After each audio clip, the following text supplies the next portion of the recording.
Finally আমরা প্যাকেটগুলো ওজন দিতেছি, তারপর এখানে কার্টন করা হচ্ছে। তো এখানে কার্টনটা কমপ্লিট হয়ে গেছে। অনেকক্ষণ ঘোরাঘুরি করার পরে আমাদের অনেক খিদা লাগছে, তারপর একটু কড়া ঝাল করে একটু ঝালমুড়ি খাইলাম। এই ভিডিওতে মশলা দিছি পিওর, তাই ভিডিওটা দেখে সবাই মজা পাইবা শিওর। হে হোয়াটসঅ্যাপ গাইস, আসসালামু আলাইকুম, this is Atik. So welcome to my blog video. So আরেকটা ব্লগ নিয়ে তোমাদের সামনে হাজির হইলাম। তো আজকের ব্লগটা হচ্ছে কিভাবে তোমরা সৌদি আরব থেকে তোমাদের দেশে কুরিয়ার সার্ভিসে যে কোনো মালামাল পাঠাইবা। তো পুরোটা ভিডিও দেখো, তাহলে বুঝতে পারবা। আর আমি পার্ট টু পার্ট তোমাদেরকে সব বলে দিব। আর যারা ফেসবুক পেজ থেকে দেখতেছো পেজটাকে ফলো করে ফেলো, আর যারা ইউটিউব থেকে দেখতেছো ইউটিউব চ্যানেলটা প্লিজ সাবস্ক্রাইব করে পাশে থাকো। আর অবশ্যই একটা কমেন্ট করবা কে কোথা থেকে দেখছো। যারা সৌদি আরব রিয়াদে থাকো তারা খুব সহজে মালগুলা পাঠাতে পারবা বাংলাদেশে কুরিয়ার সার্ভিসে। তো ওনার নাম্বারটা আমি ডিসক্রিপশন বক্সে বা কমেন্ট বক্সে দিয়ে রাখবো, সবাই একটু দেখে নিবা। তো চলো শুরু করা যাক মূল ভিডিও। তো আমাদের কেনাকাটা সব শেষ, প্রায় 10-12 দিন ধরে আমরা কেনাকাটা করতেছি। তো ফাইনালি আমাদের কেনাকাটা শেষ। তো আজকে আমরা চলে যাব যে মালগুলা কীভাবে দেশে পাঠানো যায় ওই দোকানে। তো আমরা এখন বর্তমানে আছি যে রিয়াদ কিংডম সেন্টার বা মামলাকা সেন্টার যেটাকে বলে, ওইখানে আমাদের রুম। তো এখান থেকে আমরা প্রাইভেট কার নিয়ে চলে যাব। তো আমাদের সাথেই থাকুন আর ভিডিওটা দেখতে থাকুন। আবারও বলতেছি, যারা ফেসবুক পেজ থেকে দেখতেছো পেজটাকে ফলো করে ফেলো, আর ইউটিউব থেকে যারা দেখতেছো ইউটিউব চ্যানেলটা প্লিজ সাবস্ক্রাইব করে পাশে থাকো। তো দেখতে দেখতে চলে আসলাম এই দোকানে। তো দোকানে আসার পরে আমরা প্রথমে মালগুলা ওজন দিলাম যে আমাদের কয় কেজি হয়েছে।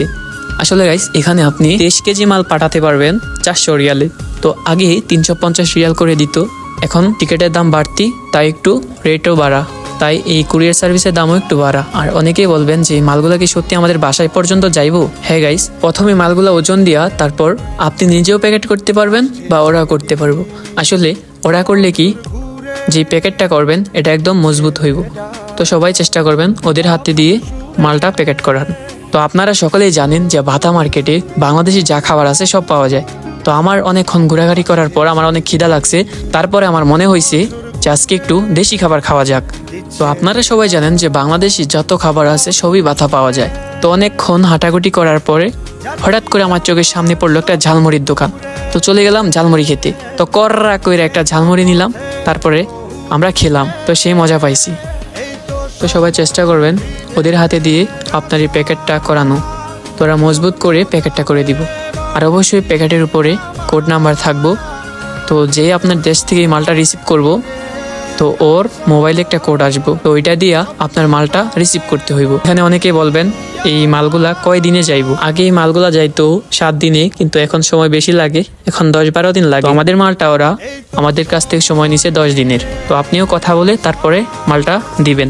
তো লোকেশনটা আমি বলে দিই, এটা হচ্ছে ভাতা মার্কেট, সবাই চিনেন, সৌদি আরব যারাই আছেন সবাই চিনেন যে ভাতা মার্কেট। তো এটা হচ্ছে সেই ভাতা মার্কেট। তো গাইস, আজকের ভিডিওটা এই পর্যন্তই। তো ভালো থাকবেন সবাই, দেখা হচ্ছে পরবর্তী ভিডিওতে। পেজটাকে ফলো করুন এবং ইউটিউব চ্যানেলটাকে সাবস্ক্রাইব করুন। ধন্যবাদ, আল্লাহ হাফেজ, টাটা।